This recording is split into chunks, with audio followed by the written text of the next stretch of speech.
भीमराव अम्बेडकर। अम्बेडकर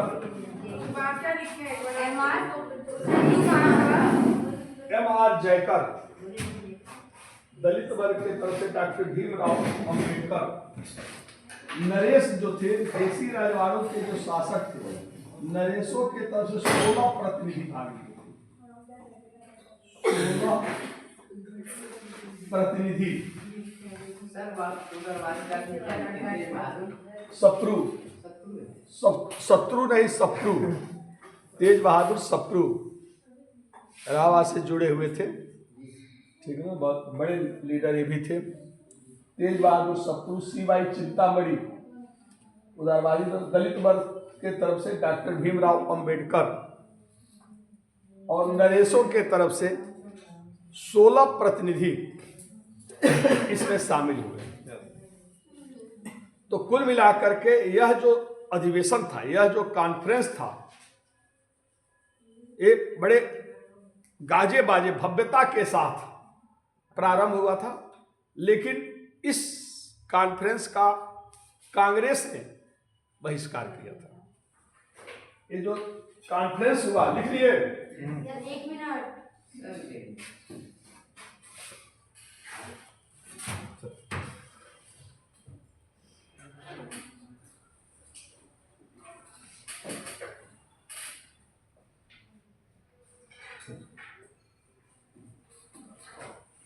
तो Saint James palace, खुद इसका सम्राट ने, जॉर्ज पंचम ने उद्घाटन किया, प्रधानमंत्री ने अध्यक्षता की, और ब्रिटेन के सभी जो प्रमुख दल थे, सत्ता पक्ष के हो या विपक्ष के, वो भी शामिल थे, रजवाड़ों के प्रतिनिधि थे, और विभिन्न दलों। ये तो हमने कुछ फेमस नाम लिखाया है, जिसे आपने दिया होगा तो वो भी, लेकिन ये फेमस नाम थे जिन लोगों ने वहां पर अपनी बातों को रखा था। कुल प्रतिनिधियों की संख्या कितनी थी? 89, 89, ठीक ना। तो ये लोग इस सेकंड आरटीसी में शामिल हुए। भारत से सारे लोग थे 89? नहीं, कहाँ तुम हो, पूरी खुले दिमाग से क्लास में बैठा है। हाँ? हमने कहा ब्रिटेन का सत्ता पक्ष था, ब्रिटेन टोटल प्रतिनिधि 89, ठीक ना। इसमें भारत के कुछ फेमस लोगों का मैंने नाम लिखा है। तो भारत के लोग थे, ब्रिटेन के लोग थे, संयुक्त राउंड टेबल कॉन्फ्रेंस हुआ था, ठीक ना। इसमें देसी नरेशों के तरफ से, देसी नरेशों की तरफ से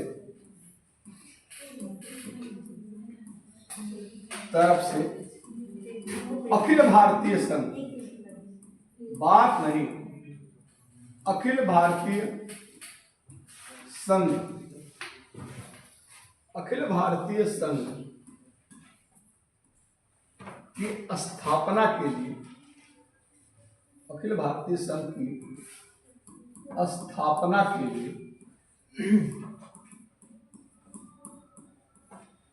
ब्रिटिश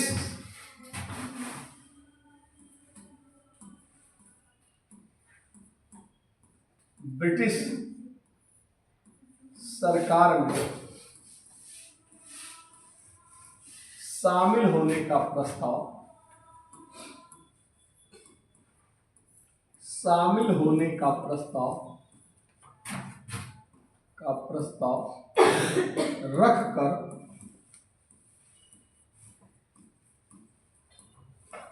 रखकर सबको चकित कर दिया,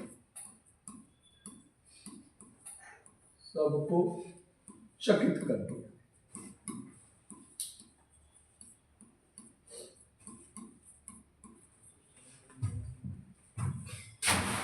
कैसे सबको चकित कर दिया, किस प्रकार? तो मैंने पढ़ाया था साइमन कमीशन में कि साइमन कमीशन जो अपना प्रस्ताव रखा था, उसमें एक प्रस्ताव रखा था कि देसी राजवाड़ों और ब्रिटिश भारतीय क्षेत्र को मिलाकर एक अखिल भारतीय संघ का गठन किया जाएगा, यानी एक केंद्रीय सरकार का गठन होगा और उस केंद्रीय सरकार में ब्रिटिश भारतीय क्षेत्र के भी लोग रहेंगे और देसी रजवाड़ों के भी सदस्य रहेंगे और अखिल भारतीय संघ का गठन किया जाएगा। यहाँ पर इन देसी रजवाड़ों ने इसका समर्थन कर दिया और कहा कि यदि आप केंद्रीय अखिल भारतीय संघ का गठन करना चाहते हैं तो हम भी उसमें शामिल हो जाएं। शामिल होने का मतलब कि अब उन पर ब्रिटेन का प्रभुत्व बढ़ जाएगा, लेकिन ऐसा प्रस्ताव सरकार ने नहीं, खुद देसी राजवाड़ों के तरफ से गया।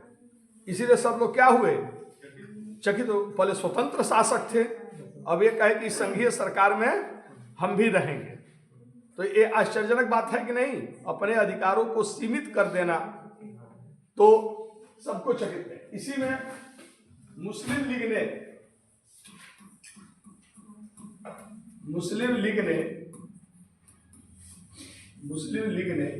पृथक निर्वाचक मंडल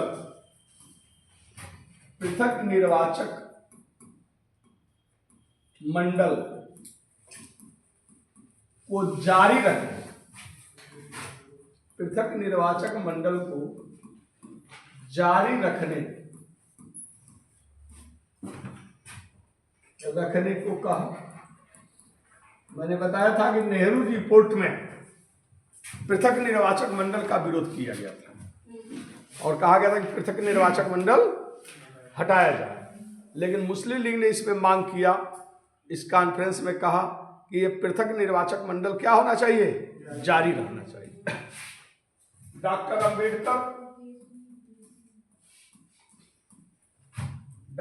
अंबेडकर दलित वर्ग के लिए, दलित वर्ग के प्रतिनिधि के रूप में गए थे, तो दलित वर्ग के लिए पृथक निर्वाचक मंडल की मांग की। पृथक निर्वाचक मंडल की मांग की।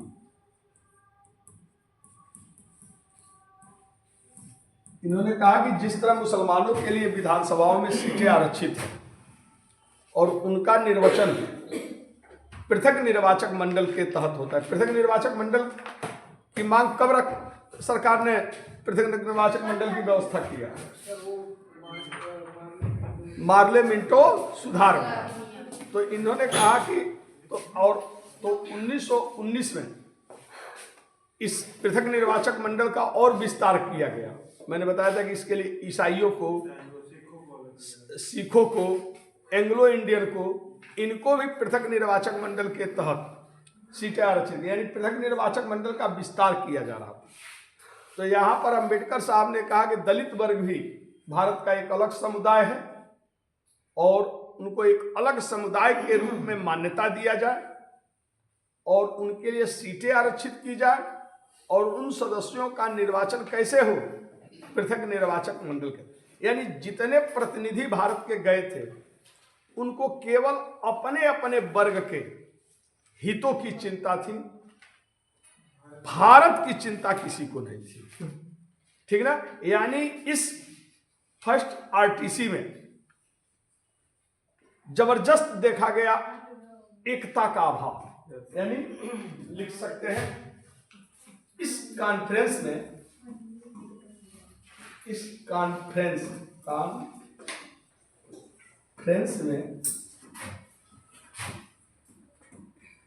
भारत की तरफ से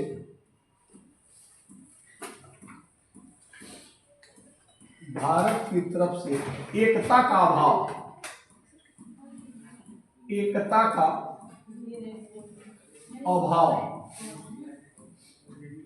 देखने को मिला।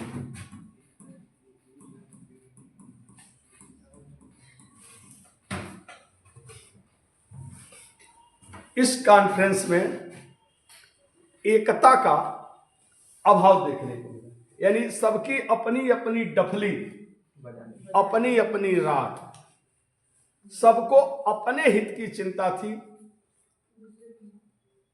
यानी यह सम्मेलन, और सबसे बड़ी चीज थी कि भारत की जनता का प्रतिनिधित्व कौन करती थी, कांग्रेस करती थी, तो इसमें भाग नहीं। भारत की सबसे बड़ी पार्टी थी, जी सर। और कांग्रेस इसमें शामिल नहीं हुई। तो इस सम्मेलन की महत्ता ही क्या हो गई? समाप्त हो गए। समाप्त हो गई। लिख लिए, कांग्रेस के भाग न लेने के कारण, कांग्रेस के भाग न लेने के कारण यह सम्मेलन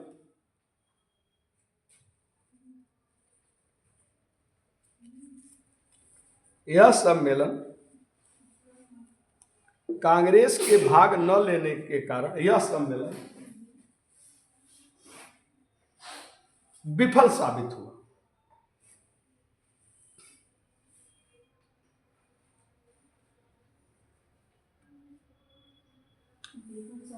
हुआ।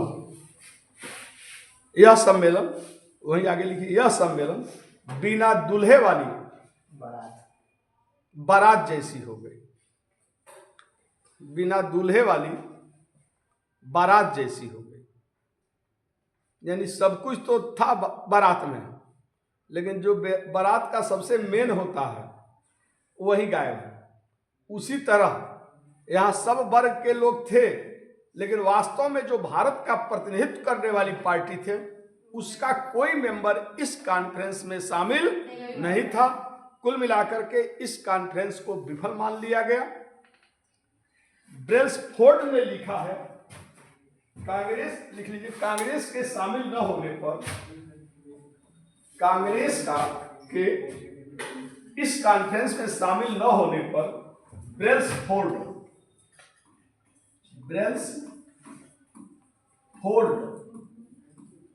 ने लिखा है कि सेंट जेम्स पैलेस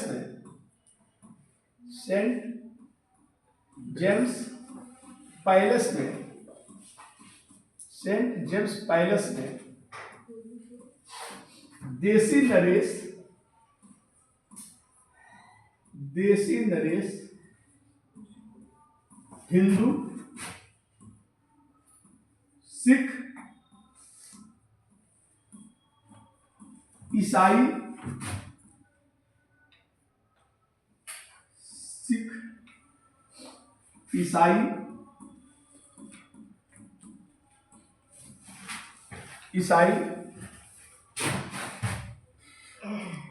दलित,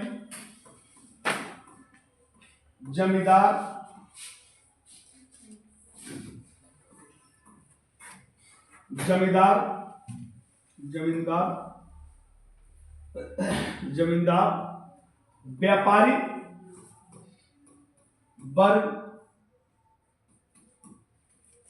व्यापारी वर्ग आदि सभी के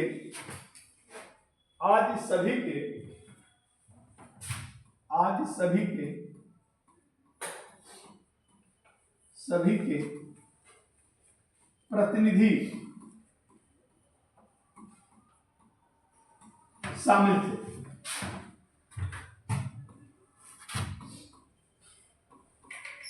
शामिल थे, किंतु भारत माता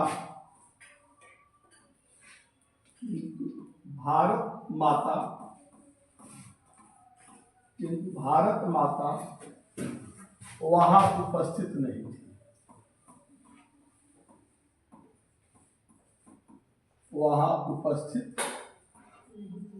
नहीं थी।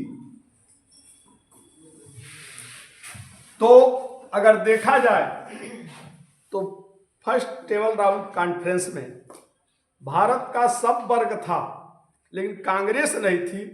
तो कुल मिलाकर यहाँ भारत माता क्या थी? गायब थी। और यह बात किसी भारतीय ने नहीं कहा, अंग्रेजों ने कहा। यानी इस कॉन्फ्रेंस को क्या मान लिया गया? इधर कांग्रेस के लीडर्स को फर्स्ट टेबल राउंड कॉन्फ्रेंस में कोई दिक्कत नहीं, इसमें लोग गए, जो गए वो सबको अपने वर्ग की चिंता थी। नरेशों को अपने रजवाड़ों की चिंता थी, मुस्लिम लीग को मुसलमानों की चिंता थी, अंबेडकर साहब को दलितों की चिंता थी, भारत की चिंता किसी की नहीं। यानी राष्ट्रीय एकता का जबरदस्त ये उम्मीद की जा रही थी कि अंग्रेज के सामने जब भारतीय जाएंगे तो एक बात करेंगे, लेकिन वहां भी सबके अपने अपने राग थे। कुल मिलाकर सम्मेलन को विफल करा। लिखिए, इस सम्मेलन के बाद अब तुम्हारे लिए थोड़े इतना तुम लेट करके ऑलरेडी बहुत दूर गई हो, तो जहां से हम चल रहे हैं वहीं से गाड़ी पकड़ लो। क्या लिखे? इस कॉन्फ्रेंस के बाद, सम्मेलन के बाद ब्रिटेन की गृह सरकार ने, यानी भारत सचिव ने, ब्रिटेन की गृह सरकार ने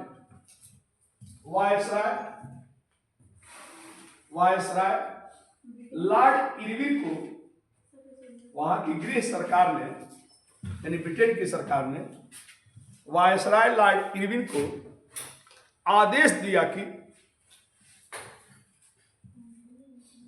वह किसी भी तरह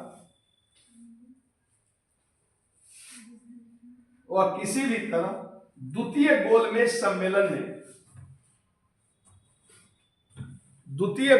सम्मेलन में भाग लेने के लिए क्या करें?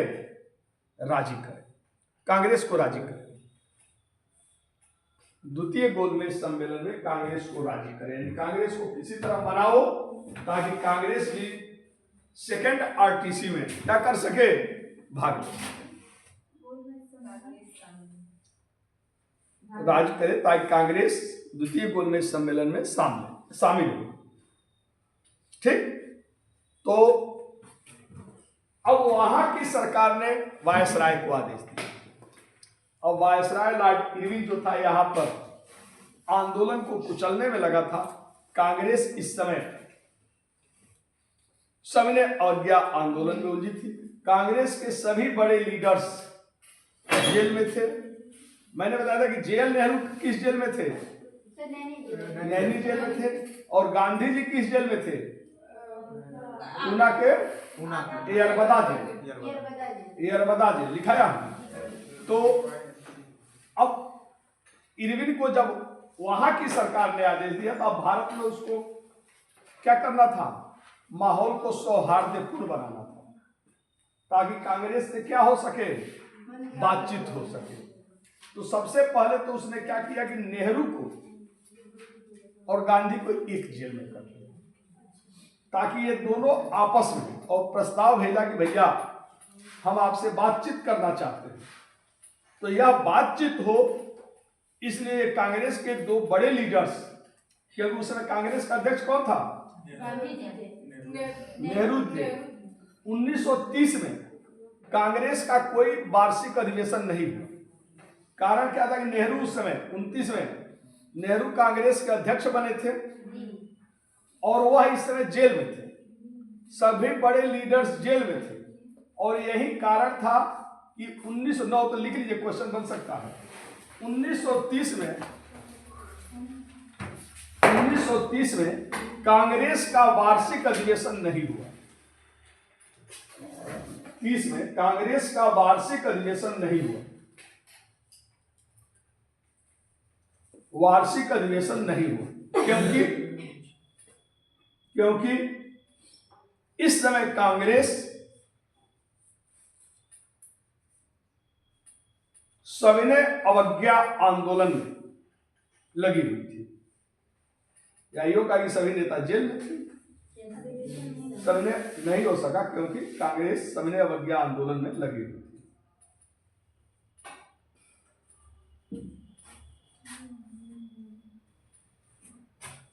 तो 1930 में भारतीय राष्ट्रीय कांग्रेस का जो हर साल अधिवेशन होता था वह नहीं हो पाया था। यानी इस समय अध्यक्ष कौन था? जवाहरलाल नेहरू थे, और गांधी जी कांग्रेस के एक बड़े हस्ती थे। तो दोनों को पहले एक साथ किया गया ताकि ये महत्वपूर्ण मुद्दों पर आपस में डिस्कशन कर सके। लिखिए, इसके बाद गांधी जी को जनवरी 1931 में 26 जनवरी को किया गया था। 26 जनवरी 1931 को जेल से रिहा कर दिया गया। 31 को 31 सम्मेलन चल रहा है। इसके बाद गांधी जी को गांधी 26 जनवरी 1931 को जेल से रिहा कर दिया गया। रिहा कर दिया गया। ये जेल से इसलिए रिहा किया गया ताकि वायसराय उससे क्या कर सके, बातचीत कर सके, कांग्रेस को मना सके, क्योंकि यह आदेश वहां की गृह सरकार का था। तो गांधी जी जेल से बाहर आए, धीरे धीरे बातचीत का माहौल बनने लगा। 17 फरवरी लिखिए, 17 फरवरी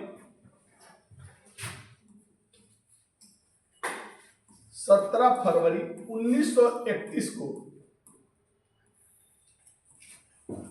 दिल्ली में गांधी जी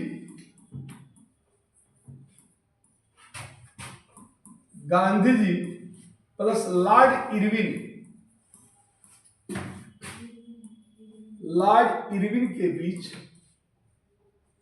के बीच समझौता के लिए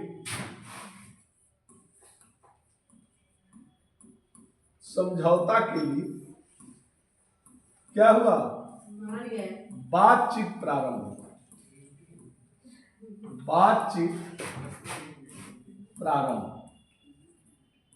हुआ। तो कुल मिलाकर के दोनों के बीच बातचीत, यानी यह बातचीत बड़ा महत्वपूर्ण था। अभी तक कांग्रेस अध्यक्ष से वायसराय मिलने से इनकार कर देता था, और आज उसकी जरूरत ये पड़ी कि कांग्रेस को बराबर का तवज्जो दे रहा है। एक तरफ गांधी बैठे हैं, एक तरफ वायसराय बैठा है, यानी सरकार के बराबर कांग्रेस को तवज्जो मिला। बातचीत शुरू हुई। बातचीत भी इतनी सरल नहीं थी। 17 फरवरी से बातचीत शुरू हुई। अब 5 मार्च 1931 को दोनों के बीच समझौता हुआ। जाहिर सी बात थी, बातचीत में बड़ा रस्साकसी था, और मैंने पढ़ाया था कि इसी समय भगत सिंह, सुखदेव, राजगुरु को फांसी का सजा क्रमशः नजदीक आता जा रहा था। पूरे भारत में भगत सिंह, सुखदेव, राजगुरु की रिहाई को लेकर धरना, प्रदर्शन, आंदोलन चल रहा था। खास तौर से युवाओं की मांग थी कि वायसराय अपने विशेषाधिकार का प्रयोग करें और भगत सिंह को क्या करें, रिहा करें।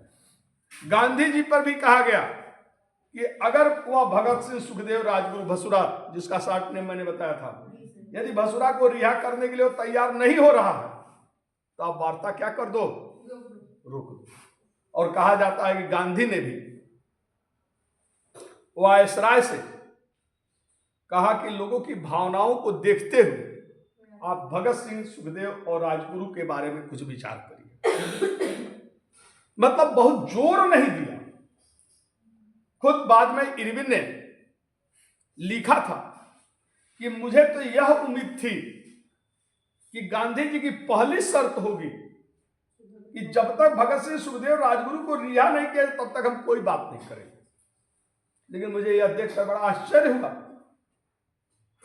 कि भगत सिंह और सुखदेव, राजगुरु को रिहाई को लेकर गांधी जी बहुत दृढ़ नहीं थे।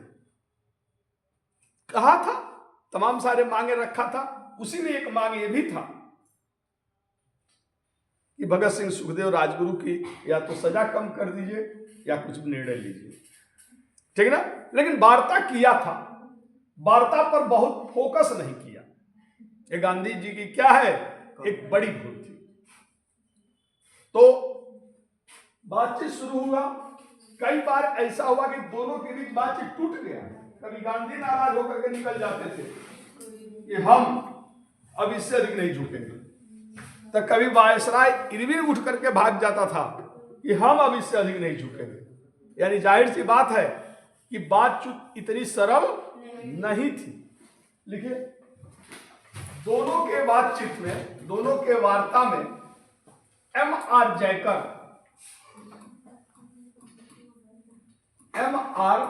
जयकर तथा तेज बहादुर सप्रू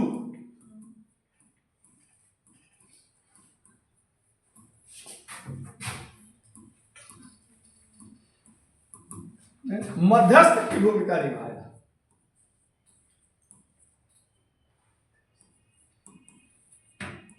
मध्यस्थ की भूमिका निभाया, मध्यस्थता किया था। यानी जब दोनों में से कोई नाराज होता तो ये लोग जाते थे समझा बुझा कर, फिर से दोनों को एक पास बैठाते थे। ठीक ना? लिखिए अंततः 5 मार्च तेजाब ने इस वार्ता में मध्यस्थता की भूमिका निभाया, मध्यस्थता किया था। यानी ये लोग नहीं रहते तो बातचीत टूट गई होती। ठीक है, 5 मार्च 1931 को गांधी इरविन के बीच गांधी इरविन समझौता हुआ। गांधी इरविन समझौता,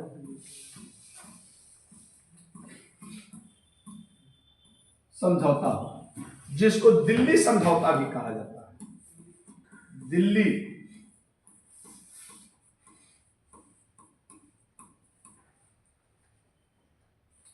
दिल्ली समझौता भी कहा जाता है।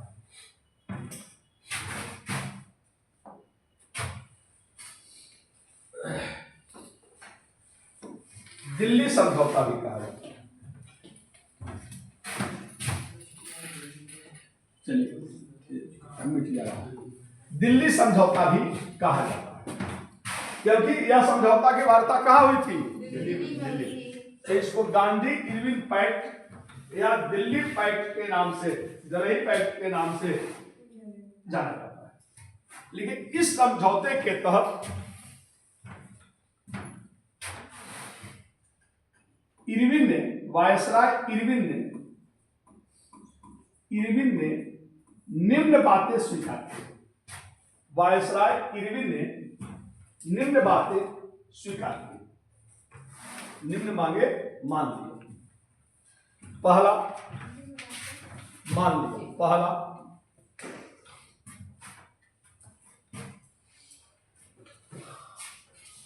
समुद्र के तटीय क्षेत्र में, समुद्र के तटीय क्षेत्र में लोगों को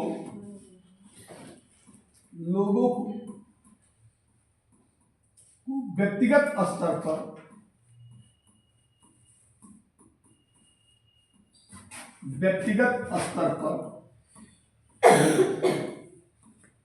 नमक बनाने की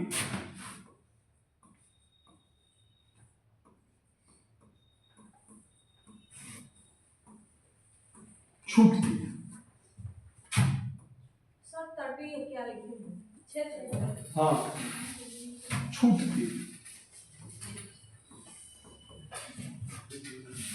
तो इस सबने अवज्ञा आंदोलन में मुख्य प्रतीक नमक को ही बनाया गया था और नमक पर सरकार का एकाधिकार, बिना सरकार के लाइसेंस लिए कोई नमक नहीं बना सकता था।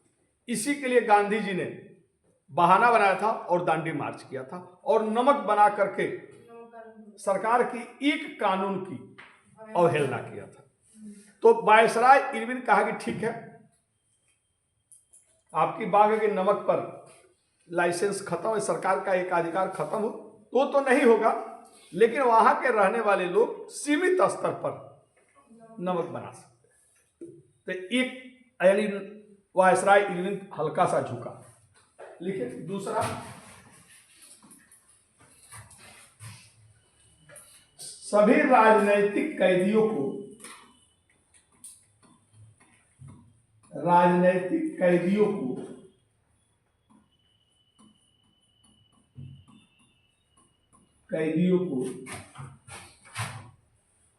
जिन पर हिंसा का आरोप नहीं है, हिंसा का आरोप नहीं है, हिंसा का आरोप नहीं है, उन्हें क्या किया जाएगा? रिहा किया जाएगा, उन्हें रिहा किया जाएगा। तो यानी जिन पर हिंसा, भगत सिंह को नहीं रिहा किया जाएगा, जिन पर हिंसा का आरोप नहीं, और जो सविनय अवज्ञा आंदोलन में जेल में डाले गए 90,000 लोग मैंने बताया था कि जेल में डाले गए थे, तो इन लोगों को क्या की जाएगी? रिहाई की जाएगी। इसी तरह इसने कहा कि शराब और विदेशी सामान बेचने वाले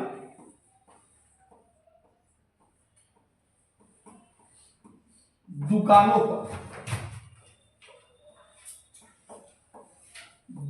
पर कानून की सीमा में रहकर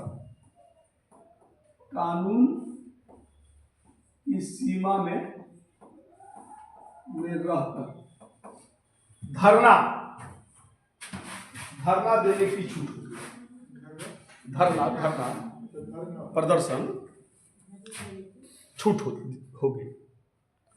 तो सविनय अवज्ञा आंदोलन में क्या किया गया था? जहां भी विदेशी सामान बेची जाती थी वहां लोग धरना देते थे और जो भी खरीदार आते थे उनसे आग्रह करते थे कि वो विदेशी सामान न खरीदे। तो कहा कि यह अब अधिकार दे दिया जाएगा, लेकिन कानून के दायरे में, वही ना कि दुकान पर जाकर तोड़फोड़ करें, ठीक ना। शांति से दुकानदार को भी समझा सकते हैं कि आप विदेशी सामान न बेचो, लोगों से भी आग्रह कर सकते हैं कि आप विदेशी सामान न खरीदें।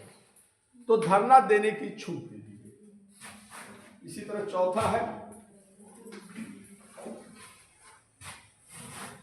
आंदोलन के दौरान जिन सरकारी कर्मचारियों ने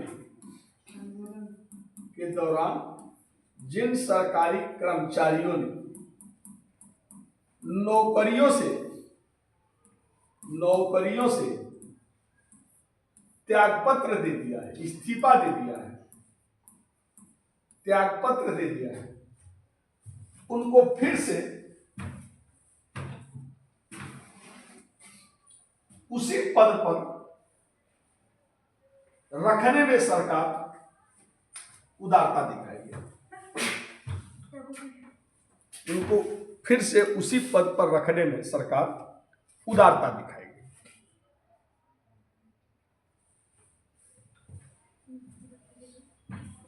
तो जब सविनय अवज्ञा आंदोलन स्टार्ट हुआ तो बहुत सारे लोगों ने जोश में आकर इस आंदोलन के प्रति समर्थन देने के लिए सरकारी नौकरियों से क्या कर दिया था?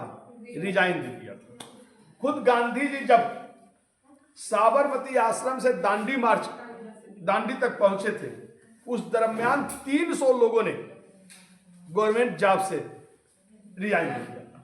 लेकिन जब आंदोलन समाप्त हो रहा है तो फिर ये लोग चाहेंगे कि फिर हम अपने पदों पर काम करें।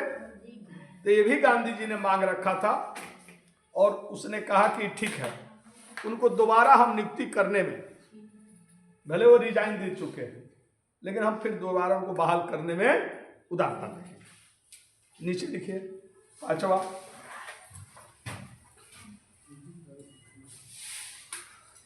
आंदोलन के दौरान जिन लोगों की जमीन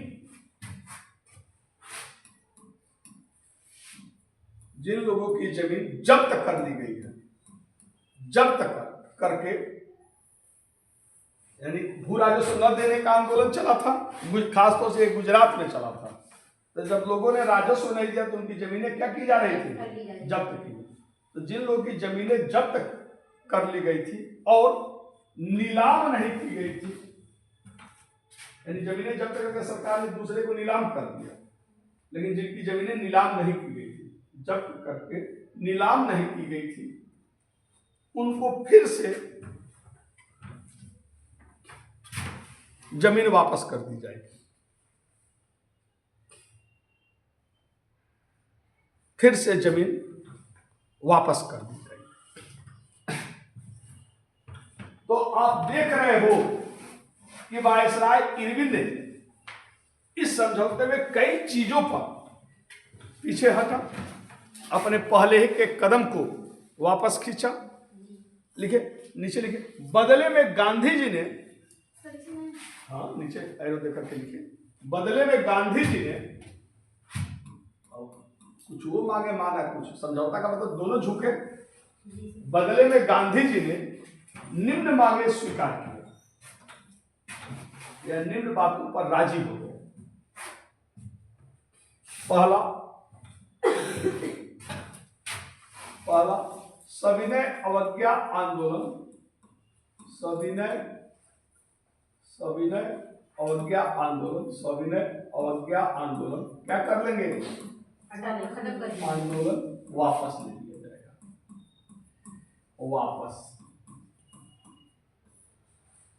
वापस ले लिया जाएगा। दूसरा, कांग्रेस सेकेंड आरटीसी में, राउंड टेबल कॉन्फ्रेंस, द्वितीय गोलमेज सम्मेलन में क्या करेगी? भाग। सेकेंड आरटीसी में शामिल होगी।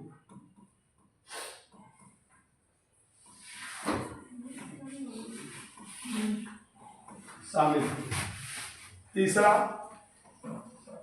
कांग्रेस विदेशी सामानों के बहिष्कार की मांग नहीं करेगी। बहिष्कार की मांग नहीं, यानी जब समझौता हो गया तब वो विदेशी सामान का बहिष्कार की बात नहीं लोगों से आग्रह करेगी। चौथा, या इतना पर्याप्त है, ढेर हो जाएगा तो आप लोग को ये महत्वपूर्ण मांगे थे। तो कुल मिलाकर के गांधी और इरविन के बीच 5 मार्च 1931 को, ये 17 फरवरी से बातचीत शुरू हुई थी और 5 मार्च 1931 तक इस वार्ता चला था। तो 5 मार्च 1931 को गांधी इरविन समझौता हुआ दिल्ली से। लिखिए, सुभाष चंद्र बोस, पंडित नेहरू आदि, सुभाष चंद्र बोस, पंडित जवाहरलाल नेहरू आदि कांग्रेस के वामपंथी गुट ने,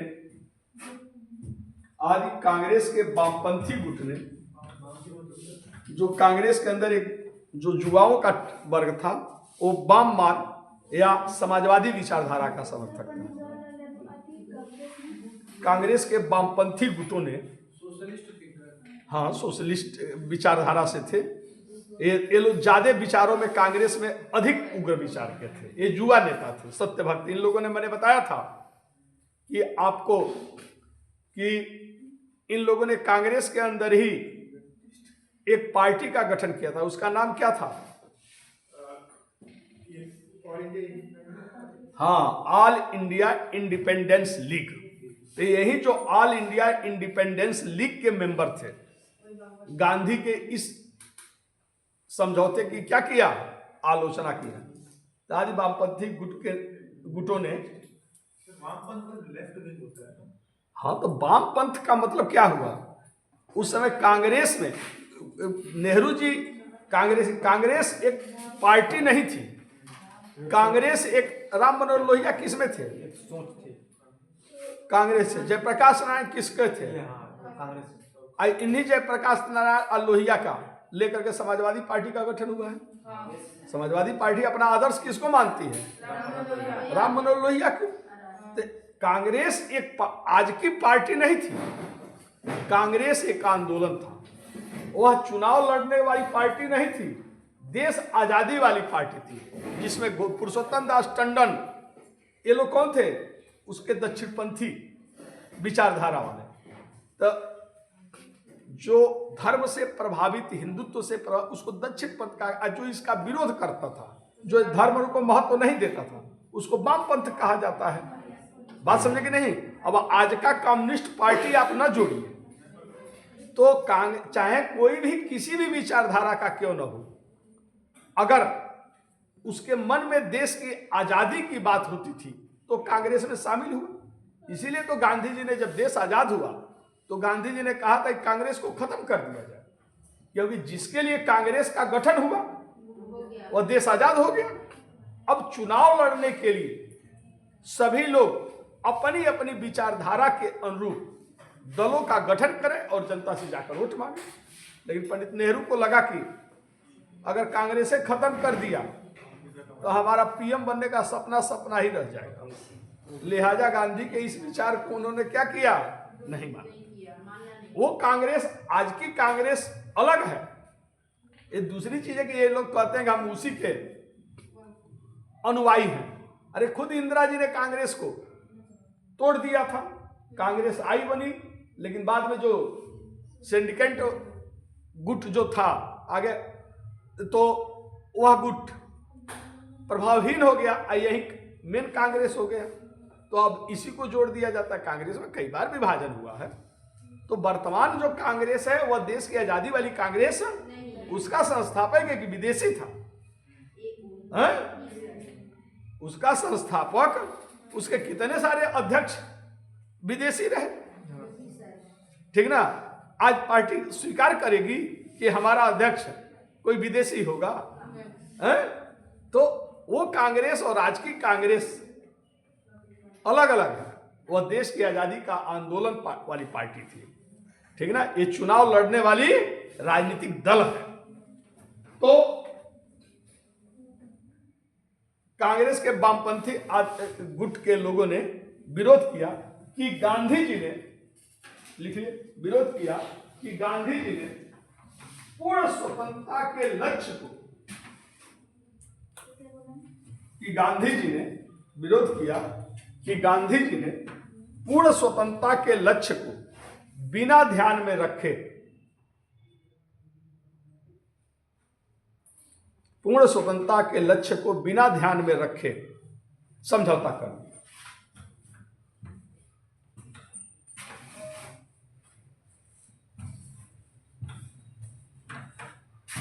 बिना लक्ष्य को ध्यान में रखे समझौता कर दिया। तो समझौता कर लिया। तो कांग्रेस सविनय अवज्ञा आंदोलन किस लिए हुआ था? हाँ, किस लिए किया गया था? पूर्ण स्वतंत्रता के लिए। क्या इस समझौते से भारत आजाद हो गया? नहीं हुआ। तो इन लोगों का कहना था कि जब एक बार हम पूर्ण स्वतंत्रता का लक्ष्य घोषित कर दिए तो फिर सरकार से झुकने की या बातचीत करने की, समझौता करने की बात क्या है? लेकिन गांधी जी राजनीति के, आंदोलन के पक्के खिलाड़ी थे। नहीं, कृष्ण की राजनीति मैंने आप लोग बताया, उनके आंदोलन का तरीका क्या था? एक साथ आजादी नहीं, क्रमिक रूप से आजादी, धीरे धीरे लोगों में राष्ट्रवाद का प्रचार किया जाए और भारत को आजाद कराया जाए। एक ही बार आजादी के वो समर्थक नहीं थे, क्योंकि ऐसा हो पाना संभव नहीं था। उनकी नीति थी संघर्ष, समझौता, संघर्ष। एक बार जोरदार जन आंदोलन छेड़ो, कानून की अवहेलना करो, फिर कोई बहाना बनाकर आंदोलन वापस ले लो, फिर लोगों में राष्ट्रवाद का प्रचार करो, और जब देखो कि दोबारा जनता आंदोलन के मूड में है, फिर से कोई बहाना बनाकर आंदोलन छेड़ दो, और इस तरह धीरे धीरे आम जनता तक राष्ट्रवाद की भावना का प्रचार किया जाए। पूरा भारत जब भारत की आजादी की बात करेगा तो अंग्रेज के बस का कहाँ है कि हमारे देश को क्या कर सके, गुलाम। लेकिन नेहरू सुभाष का नीति क्या थी? संघर्ष, संघर्ष, संघर्ष। यानी एक बार देश की आजादी का जो बिगुल फूका गया है वह तब तक जारी रहे जब तक देश आजाद ना हो। तो ये लोग हर समझौते का क्या किए? विरोध किया। बात समझे कि नहीं? लेकिन गांधी का मानना है दो तरह के लोग होते हैं, एक होता है नेता, एक होता है आम जनता। कोई भी आंदोलन सफल कब होगा? जब आम जनता की भागीदारी हो, और आम जनता की त्याग की सीमा जो है अनंत नहीं होती है, उसकी एक सीमा होती है। अभी कहा जाए देश में कोई बहुत विश्वसनीय व्यक्ति आए जिनके कथनों पर आम लोगों का भरोसा हो और कहे कि चलिए दिल्ली में 10 दिन दिल्ली में हम प्रदर्शन किया जाएगा और देश से भ्रष्टाचार खत्म कर दिया जाएगा, बहुतेरे लोग तैयार हो जाए। क्योंकि वो लोग भ्रष्टाचार से उबे हुए हैं। अगर कहा जाए कि 10 दिन का जन आंदोलन होगा, इसमें आपको कोई नुकसान नहीं होगा, चलिए, तो बहुतेरे खड़े हो जाएंगे। लेकिन ये कहा, कोई कहे, भले वो कितना लोकप्रिय क्यों ना हो, कि आप चलिए अब दिल्ली में आज से हम लोग डोरा डंडा डाल दें, 10 दिन लगे, 1 महीना लगे, 1 साल लगे, 10 साल लगे, जब तक भ्रष्टाचार खत्म नहीं होगा, अब दिल्ली से वापस नहीं आएंगे। कोई जाएगा है? क्योंकि लोगों का त्याग की एक सीमा होती है। और जो नेता है जो यही पेशा अपना लिया है, वो तो लगातार संघर्ष कर सकता है। तो नेहरू और पटेल, नेहरू और सुभाष बाबू यही अपना विजन बनाए थे। उन्होंने तो आईसीएस की नौकरी छोड़ दिया था। तो जो आईसीएस की, चपरासी की नौकरी लोग देश के लिए न छोड़े, और जो उस समय किसी साल कोई भारतीय क्वालिफाई करता है और उसके अंदर वह नौकरी को लात मार दिया कि हमें देश की आजादी के लिए संघर्ष करना है, हम अंग्रेजों के अंडर में नौकरी नहीं कर सकते, तो वो तो अनंत काल तक संघर्ष कर सकता है। लेकिन क्या उसके कारण आंदोलन सफल हो पाएगा? जब तक आम जनता की भागीदारी ना हो। धीरे धीरे आंदोलन साल भर से ऊपर हो रहा, साल भर हो गया, और सरकार का दमन तेज होता जा रहा था। अब लोगों को घर की काम काज याद है, घर के परिवार भी है, लोग देश के साथ साथ अपने परिवार को भी देखना है। तब धीरे धीरे लोग काम की तरफ हटने, वापस जाने लगे। गांधी जी को लगा कि इस तरह धीरे धीरे आंदोलन खत्म हो जाएगा, तो आंदोलन समाप्त हो इसके पहले ही बहाना बनाकर समझौता करके हट लो। क्योंकि हटना, समझौता कर लेना, ये झुकना नहीं हुआ। यहां तो वायसराय के साथ बराबरी के स्तर पर बात हो रहा था। अगर उसमें समझौता करके हट लिया जाए तो ज्यादा बुद्धिमानी हो। तो सुभाष बाबू की नीति अलग थी, गांधी की नीति अलग थी। और कितना गांधी सही थे कि जब द्वितीय सविनय अवज्ञा आंदोलन शुरू किया तो गांधी ने आंदोलन वापस नहीं लिया, सत्ता ने ही आंदोलन को कुचल दिया। गांधी जी ने तो केवल औपचारिकता निभाया, घोषणा की, औपचारिक घोषणा, आंदोलन खत्म हो चुका। उसे लोगों में निराशा की भाव फैलती है। अभी राष्ट्रवाद शुरू फैल रहा है, अभी लोगों को निराश हो जाए तो यह घातक था आगे के लिए। लिहाजा वो पहले ही लोग निराश हो पावे, लोगों के अंदर अभी जोश बरकरार है, तभी गांधी जी वापस ले लेते थे। तो लोगों को क्या लगता था, क्या करें, इस बार तो आजाद करा ही दिए होते। लेकिन बीच में आ गए गांधी बाबा, आंदोलन वापस ले। खैर कोई बात नहीं, अब की बार जब जन आंदोलन करेंगे तो मौका ही नहीं दिया जाएगा सरकार को, दे सकते। यानी लोगों का जो जोश है वो बना। नहीं तो जब द्वितीय सविनय अवज्ञा आंदोलन कुचल दिया गया, नेहरू जेल में, उनकी पत्नी कमला नेहरू डेथ कर गई, बीमारी और मृत्यु। और वह नेहरू जो अजेय थे, दुर्जेय थे, साहसी थे, दुस्साहसी थे, और वह नेहरू जब जेल में गए तो गांधी जी को पत्र लिखा कि गांधी बाबा, देश की स्थिति तो बड़ी खराब हो गई है, अब तो मुझे आजादी का सपना सपना ही लग रहा है। गांधी ने उत्तर दिया कि अभी तुम्हें देश की जनता का अंदाजा नहीं है। सरकारी बर्बर दमन के सामने यही जनता मौन हो गई, लेकिन उसके मन से आजादी का विचार नहीं खत्म हुआ। और उस समय बड़े बड़े लीडर्स का कॉन्फिडेंस गायब हो गया, गांधी के अंदर पूरा कॉन्फिडेंस था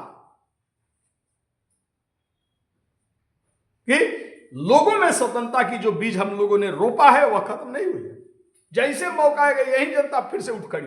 और जब जब वह नेता जेल से रिहा होने लगे, और एक मामूली नेता जब जेल से रिहा होता तो 10-10, 20, 25, 50 हजार की भीड़ इकट्ठा हो जाती थी उसका स्वागत करने के लिए।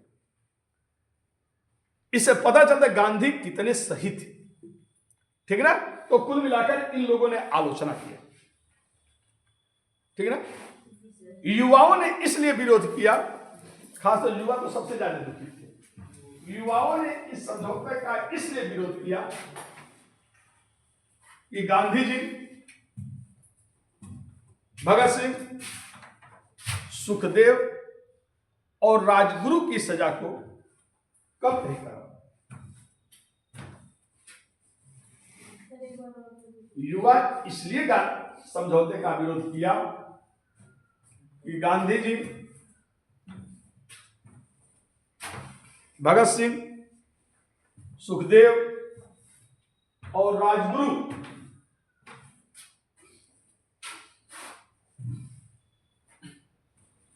की सजा को कम नहीं करा पाए।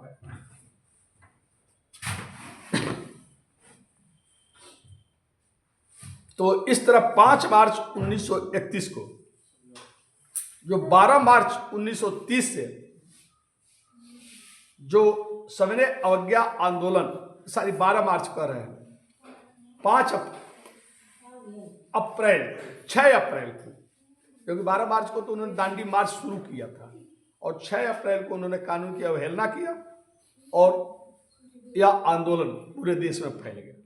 तो जो 6 अप्रैल से सविनय अवज्ञा आंदोलन प्रारंभ हुआ, वह 5 मार्च 1931 को लगभग 1 साल आंदोलन चला, वापस ले लिया गया। क्लियर? लेकिन ये तो गांधी ने समझौता किया था। जब तक इसको कांग्रेस अनुमति नहीं देती, कांग्रेस इसको मान्यता नहीं देती, तब तक इस समझौते का कोई मतलब था नहीं। यानी इस समझौते को कांग्रेस से मंजूरी दी रहा था। और जब आंदोलन वापस हो गया तो जो जेलों में कैद नेता थे, इरविन ने अपने वायदा के अनुसार सबको रिहा किया। अब कांग्रेस के जो लीडर्स थे जब जेल से बाहर आए तो हुआ कि इस आंदोलन को क्या किया जाए, मंजूरी दिलाया जाए। परिणाम मार्च 1931 में कराची में कांग्रेस को विशेष अधिवेशन हुआ, जिसकी अध्यक्षता सरदार पटेल ने किया। तो लिख लीजिए, कराची अधिवेशन ना हो तो हेडिंग डाल दीजिए, बीच में से हेडिंग रहेगा तो आसान रहेगा। कराची अधिवेशन।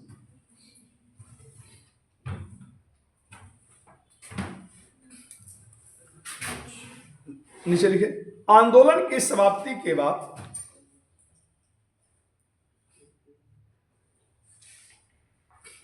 जेलों में बंद नेता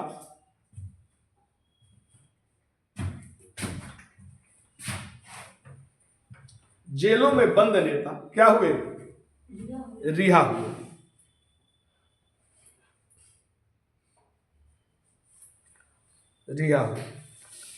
गांधी इरविन समझौते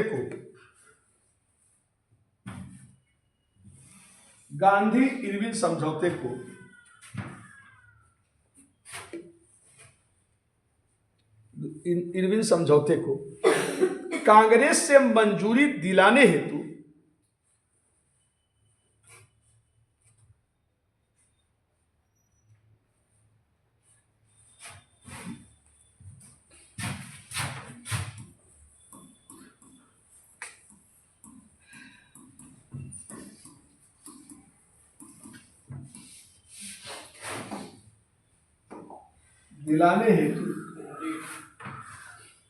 मार्च 1931 में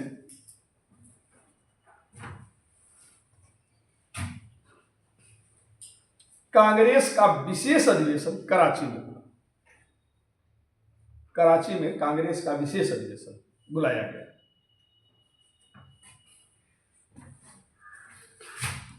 इसकी अध्यक्षता सरदार वल्लभ भाई पटेल ने की।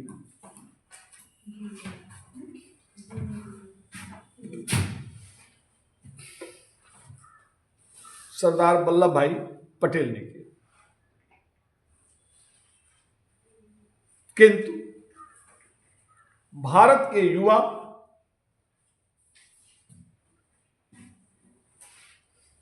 इस अधिवेशन का जबरदस्त विरोध किया।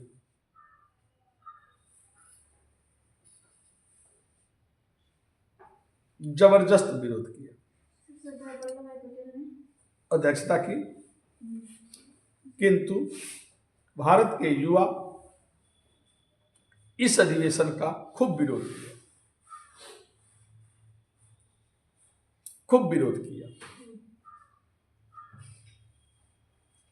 उन्होंने कांग्रेस के नेताओं को काले झंडे दिखाए। कांग्रेस के नेताओं को काले झंडे दिखाए।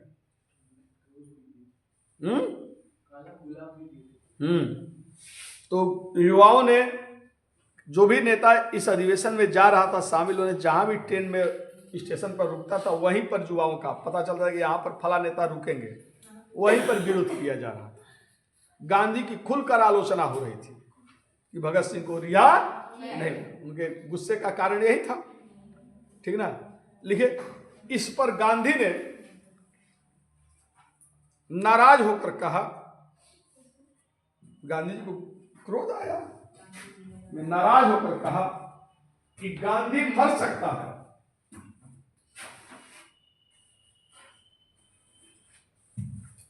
किंतु गांधीवाद बचा रहेगा। गांधी मर सकता है किंतु गांधीवाद बचा रहेगा।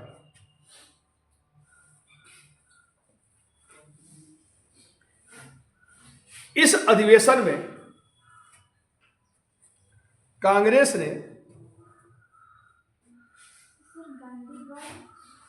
बचा रहेगा, नीचे लिखे, इस अधिवेशन में कांग्रेस ने गांधी इरविन समझौते की क्या कर दिया, मंजूरी दे दी। गांधी इरविन समझौते की मंजूरी दे दी।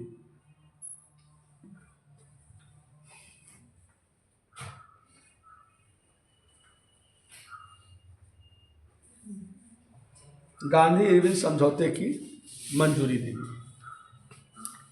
और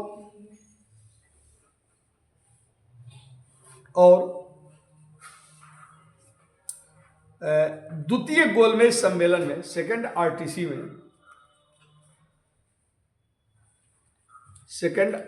में शामिल होने के लिए, सेकंड आरटीसी में शामिल होने के लिए भी तैयार हो गए।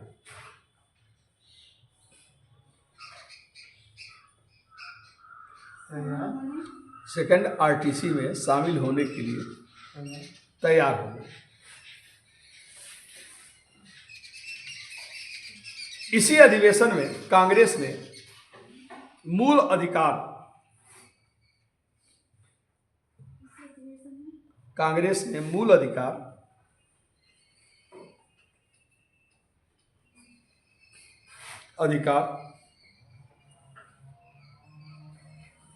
और कर्तव्य नाम से, कर्तव्य शीर्षक से, कर्तव्य नाम से प्रस्ताव भी पारित किया। मूल अधिकार और कर्तव्य नाम से प्रस्ताव पास किया। कुछ आर्थिक सुधारों का भी प्रस्ताव पास किया।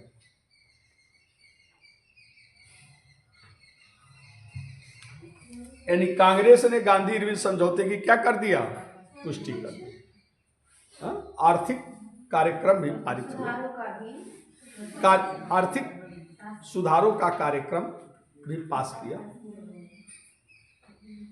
अब जितने बार बुलवाओगे उतना अलग निकलेगा। और हम कंप्यूटर नहीं ना है जी, ये सोचने वाली कंप्यूटर है। जब जितने बार होगा भाव वही रहेगा, शब्द बदल जाएगा, ठीक ना। क्या आर्थिक सुधारों से संबद्ध कार्यक्रम भी पास किया, प्रस्ताव पास किया, वही तो एक ही चीज है, ठीक ना। प्रस्ताव पास किया। तो कुल मिलाकर गांधी इरविन समझौते की मंजूरी कांग्रेस ने कराची अधिवेशन में दे दी। लेकिन युवा व्यथित था क्योंकि उसका प्रिय नेता, उसका हीरो नायक चला गया। भगत सिंह फांसी पर चढ़ने वाला था। 5 मार्च 1931 को गांधी इरविन समझौता हो रहा है और 23 मार्च 1931 को भगत सिंह सुखदेव राजगुरु को फांसी हो। तो इससे भारत का युवा गांधी से बेहद नाराज था। खुद सुभाष बाबू भी नाराज थे, क्योंकि गांधी ने पूर्ण स्वतंत्रता का लक्ष्य नहीं रखा। लेकिन कुल मिलाकर के यह समझौता अहम था, ठीक ना। लिखिए, गांधी इरविन समझौते पर के.एम. मुंशी, बहुत बड़े विद्वान आदमी थे, के.एम. मुंशी ने कहा कि यह समझौता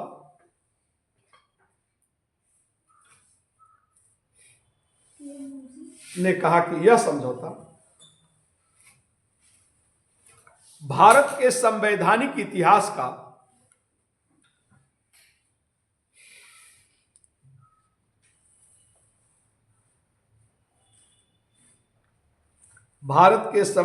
इतिहास का एक युगांतकारी घटना है। इतिहास का एक युगांतकारी घटना है। क्लियर? अब हेडिंग डाल दीजिए, सेकंड आरटीसी, द्वितीय गोलमेज सम्मेलन। कोई कराची अधिवेशन में कोई कंफ्यूजन? आगे बढ़े।